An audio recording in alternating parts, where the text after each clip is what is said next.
Hello everyone, welcome to my new another blog. এই ব্লগে এই বিরিয়ানিটা কোথায় খেয়েছিলাম তা এখন বলবো। এই বিরিয়ানিটা আসলে রান্না করেছিল আমাদের শৈলী। আমি এবার বাবার বাড়িতে যখন বেড়াতে গিয়েছিলাম তখন শৈলী কিছু ভ্যারাইটিস খাবার রান্না করেছে, তার মধ্যে বিরিয়ানিটা ছিল সবচেয়ে বেস্ট। এর জন্য আমি এই রেসিপিটা না নিয়ে পারি নাই।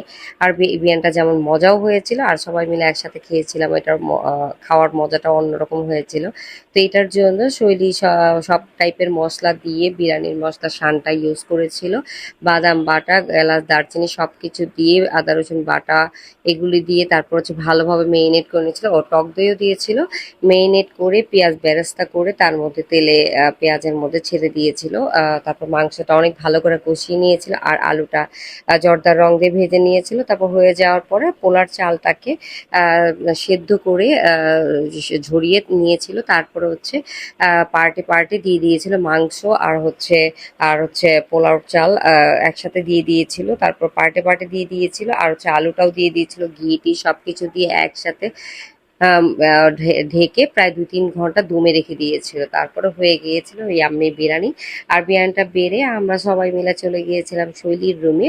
ওর রুমেই বসে আমরা মূলত খেয়েছি, কারণ হচ্ছে একসাথে বসে সবাই নয় খেতে পারতাম না। ওদিন আমার ছোট খালামণি, আমার শাশুড়ি, তারপর হচ্ছে আমার বড় বোন সবাই মিলে আমরা শৈলীর রুমে একসাথে খেয়েছিলাম।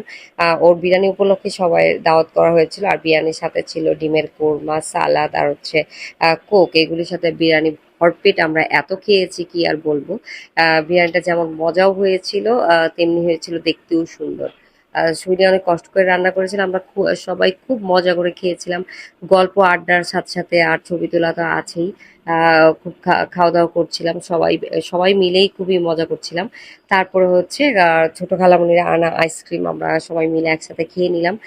আইসক্রিম শৈলী আবার আমাদের বেড়ে দিচ্ছিল। তারপর আইসক্রিম আইসক্রিম খেয়ে আমাদের গল্পটা শেষ হয় না, আমরা আমার রুমে চলে গিয়েও গল্প চলছে সন্ধ্যা পর্যন্ত। তারপরে সন্ধ্যাবেলায় আমরা চা এবং চিপসের সাথে আমাদের গল্প শেষ করে যার যার বাসায় চলে গিয়েছিলাম।